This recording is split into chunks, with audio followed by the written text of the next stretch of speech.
नमस्कार, सत श्री अकाल बच्चों, कैसे हो आप लोग। लास्ट वीडियो में मैंने डॉट प्रोडक्ट पर बताया था। इस बार क्रॉस प्रोडक्ट के बारे में बताऊंगा मैं। क्रॉस प्रोडक्ट और डॉट प्रोडक्ट बहुत ही डिफरेंट है। हम इसको सेम नहीं मानते। दोनों ही वेक्टर के मल्टीप्लिकेशन है, लेकिन दोनों बहुत अलग काम करते हैं, बहुत अलग तरीके से सोचते हैं और दोनों का एक दूसरे से कोई लेना देना नहीं है। इवन 36 का आंकड़ा है, 36 का मतलब अपोजिट डायरेक्शन में काम करते हैं। Dot product basically resultant scalar था। ठीक है बच्चों, स्केलर मतलब उसका कोई डायरेक्शन नहीं था। और ये क्रॉस प्रोडक्ट बच्चों जो रिजल्टेंट होता है वो वेक्टर होता है, मतलब इसका एक डायरेक्शन भी होता है। दो वेक्टर को मल्टीप्लाई करो, फाइनली एक डायरेक्शन भी मिलता है हमें। ठीक है बच्चों, सो कंसिडर करिए ये वेक्टर ए है और ये वेक्टर बी है। अगर हम इन दोनों को मल्टीप्लाई करेंगे तो क्या आएगा। डॉट प्रोडक्ट बोलता है कि भैया हम सेम डायरेक्शन में काम करते हैं, है ना। तो वो राम और श्याम थे। डॉट प्रोडक्ट राम और श्याम दोनों ही भगवान, है ना। क्रॉस प्रोडक्ट नहीं भैया, क्रॉस प्रोडक्ट है राम और रावण। दोनों अपोजिट डायरेक्शन में काम करेंगे, मतलब अपोजिट मतलब 90 डिग्री में काम करेंगे। दोनों ही 90 डिग्री का एंगल बनाएंगे। अगर क्योंकि एक दूसरे के डायरेक्शन में रिजॉल्व नहीं होना चाहते तभी ये काम करेंगे। अगर 90 डिग्री नहीं है तो काम नहीं करेंगे। ठीक है बच्चों, सो इसीलिए क्रॉस प्रोडक्ट में हमें इसके अपोजिट डायरेक्शन मतलब इसके 90 डिग्री में हमें रिजॉल्व करना पड़ता है। सो लेट्स से ये वेक्टर ए है ना, और ये वेक्टर बी है। सो इसको हम एक्स एक्सिस और वाई एक्सिस में एक बार रिजॉल्व करेंगे, लेकिन ए वेक्टर तो कंसीडर कि वो एक्स एक्सिस में ऑलरेडी है। तो अब हमें परपेंडिकुलर, क्योंकि मैंने बोला है क्रॉस प्रोडक्ट हमेशा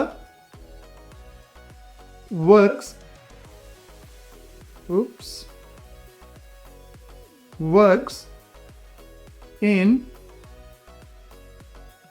परपेंडिकुलरिटी, मतलब हमेशा परपेंडिकुलर में ही काम करता है। ये कभी भी ये उस पर काम नहीं करता, सेम डायरेक्शन में काम नहीं करता, क्योंकि ये राम और रावण है। क्रॉस प्रोडक्ट राम और रावण है, डॉट प्रोडक्ट राम और श्याम थे। ठीक है बच्चों, सो अब अगर ये परपेंडिकुलर में काम करता है तो एक वेक्टर को परपेंडिकुलर डायरेक्शन में रिजॉल्व करना बहुत जरूरी है ना बच्चों। समझ में आ रहा है को। अब कैसे करेंगे इसको। ठीक है बच्चों, ठीक है, मैंने आपको ऑलरेडी बताया हुआ था। अगर ये एंगल थीटा है तो इसको इस एक्स डायरेक्शन में रिजॉल्व करेंगे तो ये आएगा बी कॉस थीटा, और इस डायरेक्शन में रिजॉल्व करेंगे तो ये आ जाएगा बी साइन थीटा, है ना बच्चों। थीटा के डायरेक्शन में बी कॉस थीटा होता है और थीटा के अपोजिट डायरेक्शन में बी साइन थीटा हो जाता है। सो अब मैंने आपको बताया है कि क्रॉस प्रोडक्ट हमेशा राम और रावण होते हैं। ये अपोजिट या 90 डिग्री में काम करते हैं, हमेशा परपेंडिकुलरिटी में काम करते हैं। सो जो मैग्नीट्यूड होगा ए वेक्टर क्रॉस बी वेक्टर, हम ऐसे लिखते हैं इसको, है ना। इसका हम मैग्नीट्यूड बच्चों A multiply by B sine theta लिखेंगे। ये तो इसका मैग्नीट्यूड हो गया, लेकिन इसका एक डायरेक्शन भी होता है बच्चों, क्योंकि ये वेक्टर प्रोडक्ट है, इसका एक डायरेक्शन भी होता है। और डायरेक्शन निकालने के लिए हमें अपनी उंगलियों को, जो पहला वेक्टर होता है मतलब ए क्रॉस बी है, जो पहला वेक्टर होता है ए वेक्टर, उसके डायरेक्शन में हमें अपनी उंगलियों को रखना है, कुछ ऐसे। ठीक है, उसके बाद बी वेक्टर की तरफ रोल करना है। देखो बच्चों, अपने राइट हैंड रूल का ही, ये बेसिकली राइट हैंड रूल कहलाता है। अपने केवल राइट हैंड का ही रूल यूज करना। जो भी बच्चे लेफ्ट हैंड यूज करते हैं वो अपने लेफ्ट हैंड का यूज नहीं करेंगे। सारे बच्चे बिना दिमाग लगाए केवल राइट हैंड का यूज करेंगे, केवल राइट हैंड, क्योंकि इस रूल का नाम है right hand rule, right hand thumb rule. अब बच्चों, अगर हम अपने उंगलियों को ए वेक्टर पे लगाएंगे और उसके बाद बी वेक्टर की तरफ रोल करेंगे अपनी उंगलियां, जैसे यहां पे दिखाई गई है, बी वेक्टर में रोल करेंगे तो जो हमारे थंब का डायरेक्शन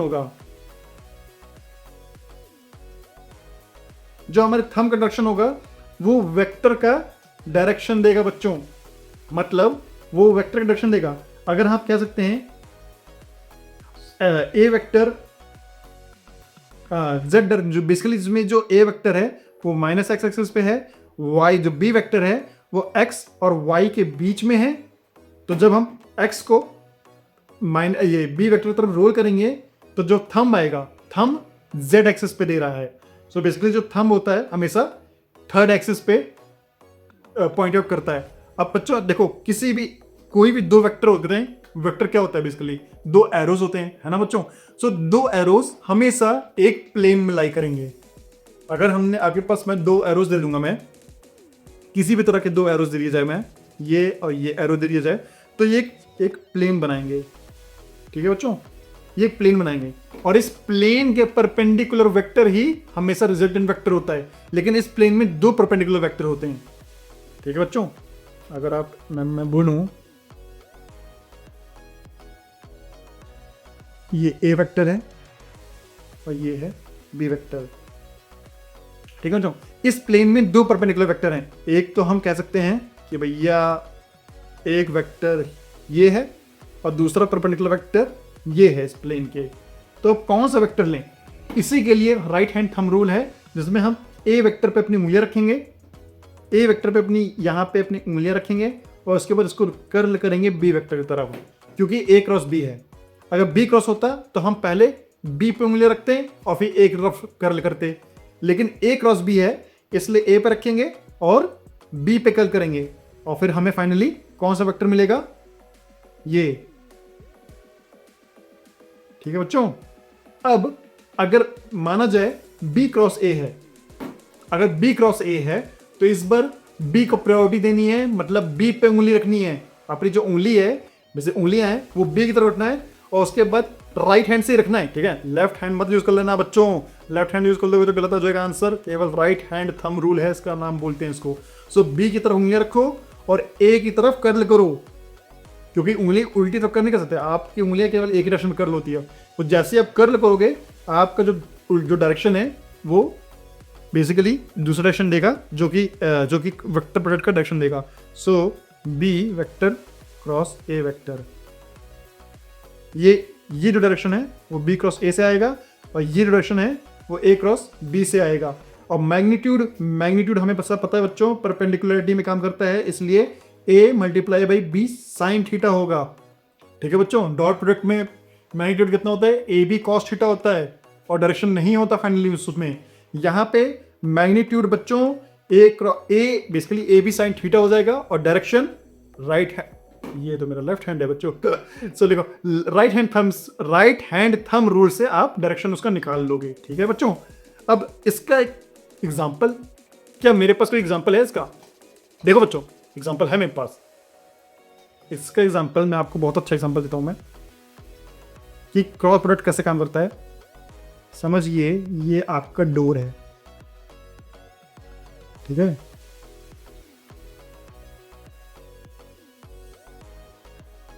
ये आपका डोर है,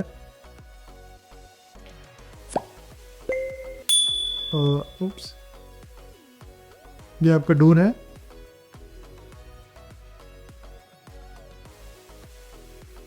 ये वॉल है और इस डोर पे मैं इसको 3D में बनाने की कोशिश करूँ क्या? ठीक है, ये आपका डोर है। इस डोर पे आप पर्टिकुलर डोर को आप अगर उस डोर के यहाँ पे सारी हिंजेस हैं, ठीक है ना, तो ये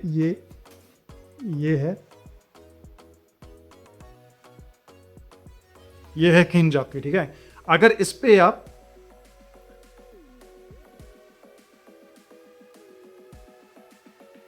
आप अगर बेसिकली डोर के को पुश करोगे इस डायरेक्शन में,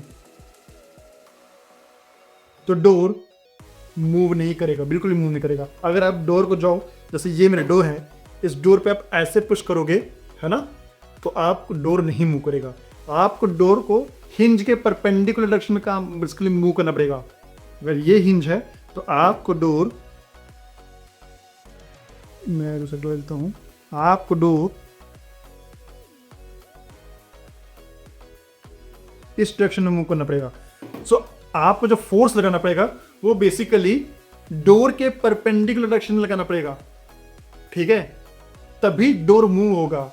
इसीलिए इसको हम मोमेंट बोलते हैं, और मोमेंट हमेशा हिंज से डिस्प्लेसमेंट मल्टीप्लाई बाय फोर्स, और फोर्स F क्रॉस R होता है।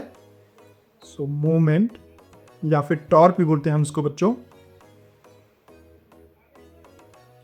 इसको tau F cross R vector होता है बच्चों।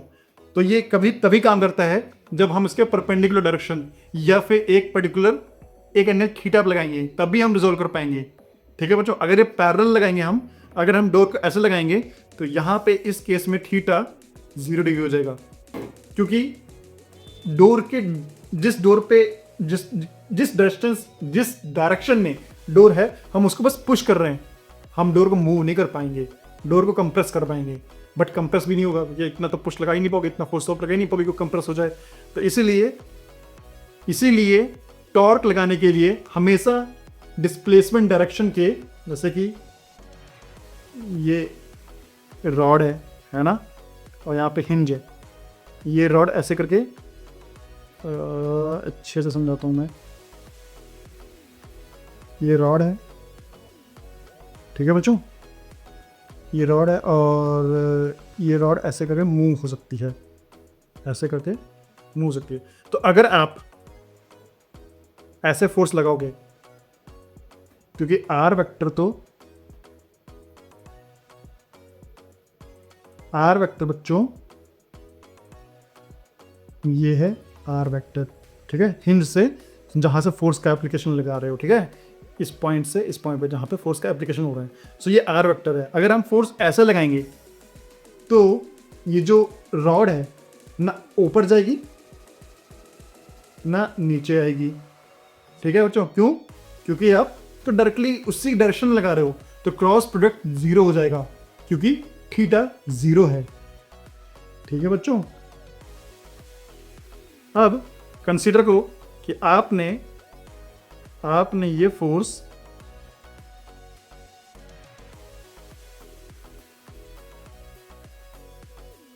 ऐसे लगाया है, तो अब इस फोर्स का एक कंपोनेंट ये होगा और दूसरा कंपोनेंट ये होगा। सो ये कंपोनेंट तो काम करेगा ही नहीं, क्योंकि ये पैरेलल है, ये कंपोनेंट काम करेगा, और जो भी समझिए ये थीटा एंगल है, सो F cos theta multiply by R, ये इसका मैग्नीट्यूड हो जाएगा और ये टॉर्क हो जाएगा। और बच्चों हमें पता है डायरेक्शन कैसे निकालेंगे, F वेक्टर और R वेक्टर के डायरेक्शन में, तो कुछ टॉर्क के डायरेक्शन में, तो टॉर्क का डायरेक्शन बेसिकली इस हिंज के जो पर्टिकुलर हिंज होता है ना, उसके लेंथ के डायरेक्शन में उसमें हो जाएगा। इस बार हम F पे उंगलियां रखेंगे और R वेक्टर की तरफ, ये है हमारी उंगलियां, है ना, समझ लो, ये F वेक्टर है, ठीक है, और ये है R वेक्टर, और ये है F वेक्टर। सो F की तरफ उंगली रखेंगे और R वेक्टर की तरफ घुमाएंगे, ठीक है, ऐसे घुमाएंगे। जैसे हम F की तरफ रखेंगे उंगली और R की तरफ घुमाएंगे, तुरंत ही आपको इसका डायरेक्शन मिल जाएगा, जो कि इस पर्टिकुलर प्लेन के परपेंडिकुलर है। सो ये है F क्रॉस R, ठीक है बच्चों। सो अब बच्चों इसमें एक और चीज़ है, क्योंकि ये वेक्टर क्वांटिटी है, फाइनल में इसका एक वेक्टर निकल के आता है, इसलिए ये बेसिकली नॉन कम्यूटेटिव होती है। मतलब A cross B is not equal to minus B is not equal to B cross A।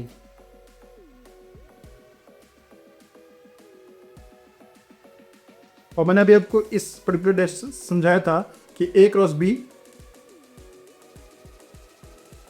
Not equal to B cross A, लेकिन equal to minus of B cross A, क्योंकि magnitude same हो जाता है, केवल direction change होता है। इसलिए हम अगर डायरेक्शन को रिवर्स कर देंगे, माइनस लगा देंगे साइन, तो आंसर ट्रू हो जाएगा। और ये फिर डिस्ट्रीब्यूटिव भी होता है, मतलब A cross B plus C का वेक्टर को हम A vector cross B vector plus A vector cross C vector भी लिख सकते हैं, ठीक है। और ये एसोसिएटिव नहीं होता, क्योंकि हम A cross B cross C is not equal to A cross B cross C, क्योंकि इसका एक डायरेक्शन है और फाइनली इसका एक डायरेक्शन है और दोनों मिलके एक न्यू डायरेक्शन देंगे, ठीक है। लेकिन ये अलग डायरेक्शन है, ये मैं एक नया कलर यूज़ करता हूँ। ए अलग वेक्टर का डायरेक्शन है, बी क्रॉस सी अलग वेक्टर का डायरेक्शन है और फाइनली एक डायरेक्शन हमें यूँ मिलेगा, ठीक है ना। लेकिन ए जो है ए क्रॉस बी एक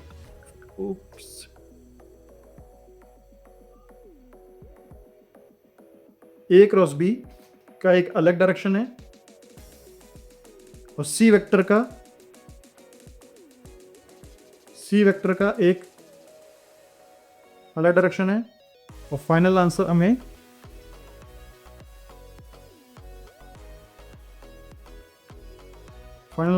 कुछ और मिलता है। सो बेसिकली दोनों के डायरेक्शन अलग होते हैं, इसीलिए ये नॉन एसोसिएटेड बोला जाता है इसको, ठीक है ना।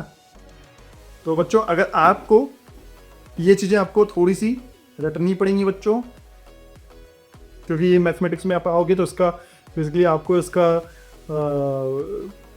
पूरा डेरिवेशन आपको समझाया जाएगा, सो दैट से आप इस चीज़ को फील कर सको और समझो कि ये कैसे होता कैसे है, ठीक है। तो अगर आप बच्चों को मेरा ये पढ़ाया हुआ अच्छा लगा है तो वीडियो को लाइक करना और चैनल को सब्सक्राइब करना बिल्कुल ना भूलें। और बच्चों मेरे इस पर्टिकुलर वीडियो को शेयर करिए दूसरे बच्चों से, सो दैट उनको भी इस वीडियो के थ्रू हेल्प हो सके।